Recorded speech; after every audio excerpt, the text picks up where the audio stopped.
ہم بچپن سے سنتے آ رہے ہیں بلوچستان کے اندر اور سندھ کے علاقوں کے اندر وڈیروں کا قانون ہے، جس کی لاٹھی اس کی بھینس کا قانون ہے، جس کے پاس طاقت ہے وہ بڑا بنا بیٹھا ہے، اس کی اپنی عدالت ہے، اس کی اپنی جیل ہے، اس کا اپنا قانون ہے، وہ خود فیصلہ کرتا ہے، اس کے جی میں آتا ہے تو کسی کو قتل کروا دیتا ہے، اس کے جی میں آتا ہے تو کسی کو سزا دلوا دیتا ہے۔ اللہ اکبر کبیرہ۔ عام آدمی سہم کے رہتا ہے، ڈر کے رہتا ہے، ظلم برداشت کر کے رہتا ہے، جھک کے رہتا ہے، اپنی نظروں کو جھکا کے رکھتا ہے، آواز کو پست کر کے رکھتا ہے، اپنی زبان وڈیروں کے خلاف استعمال نہیں کرتا، اپنا قلم استعمال نہیں کر سکتا، وگرنہ وڈیرے صرف اس کو نہیں اس کے پورے خاندان کو مٹا کے رکھ دیتے ہیں۔ اللہ اکبر کبیرہ۔ بچپن میں صرف سنتے رہتے تھے، لیکن آج دیکھ بھی لیا ہے بلوچستان کے واٹس ایپ گروپوں کے اندر مجھ فقیر کو بھی ایڈ کیا گیا ہے۔ اللہ اکبر کبیرہ۔ حالات ہے روز دیکھتے ہیں، فلاں جگہ پہ وڈیرے نے ظلم کر دیا، فلاں جگہ پہ وڈیرے نے ظلم کر دیا۔ اللہ اکبر کبیرہ۔ ایک ظلم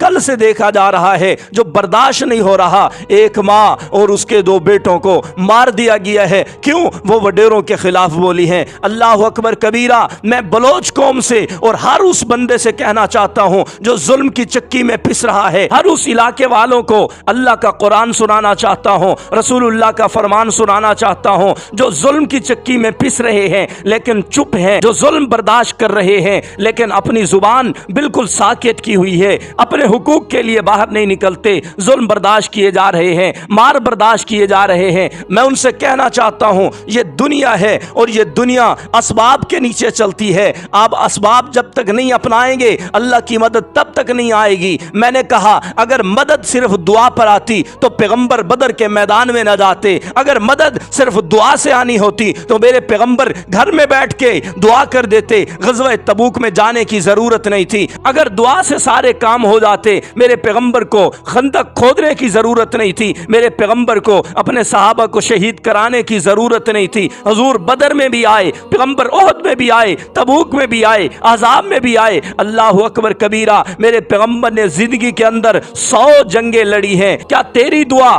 میرے پیغمبر کی دعا سے بڑھ کر ہے؟ نہیں نا، پھر تو کیوں دعا کے آسرے پہ بیٹھا ہوا ہے؟ اگر یہی آس لگا کے بیٹھا رہنا اللہ کو منظور ہوتا کہ اللہ مدد کریں گے، اللہ ظالموں کو پکڑیں گے، خدا کی قسم میرے پیغمبر کبھی میدان میں نہ نکلتے، کبھی ظالموں کے خلاف نہیں نکلتے۔ نہیں، میرے پیغمبر نکلے ہیں۔ اور اللہ اکبر کبیرہ۔ قرآن کا 13واں پارہ اٹھا، سورۃ الرعد اٹھا، رکوع نمبر 2 اٹھا، اللہ فرما رہے ہیں ان اللہ لا یغیر ما بقوم حتی یغیروا ما بانفسہم۔ اے میاں، اللہ تب تک ایسی قوم کی حالت تبدیل نہیں کرتے جب تک وہ خود نہ اپنی حالت تبدیل کریں۔ خود اٹھنا پڑے گا، خود میدان میں آنا پڑے گا، خود ظلم کے خلاف اٹھنا پڑے گا۔ میں نے کہا اٹھا کے دیکھ پیغمبر کی حدیث جو مسند الفردوس کے اندر موجود ہے، حدیث نمبر 538 ہے، حضرت جریر بن عبداللہ راوی ہیں، وہ فرماتے ہیں آقا نے فرمایا ان اللہ عز وجل یستجیب للمظلومین ما لم یکونوا اکثر من الظالمین۔ اور میاں مظلوم کی دعا اس وقت تک قبول ہوتی ہے جب مظلوم کم ہو،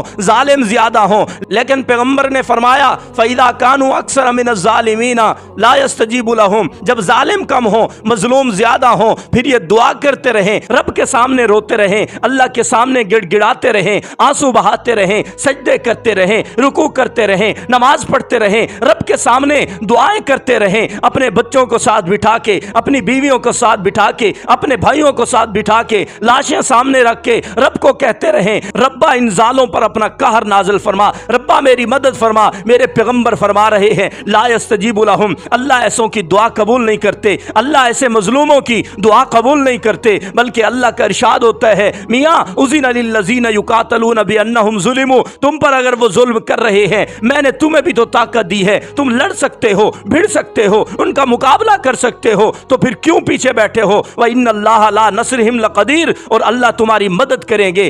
اللہ ظلم کے خلاف لڑنے والوں کو پسند کرتے ہیں، اللہ ظلم کے خلاف لڑنے والوں کی مدد کرتے ہیں، بلکہ اگر تم ظالم کے خلاف لڑتے ہوئے تمہیں موت آ جاتی ہے، تم وفات پا جاتے ہو، اللہ تمہیں شہادت کا درجہ عطا فرماتے ہیں، اللہ پچھلے تمہارے سارے گناہوں کو معاف فرماتے ہیں۔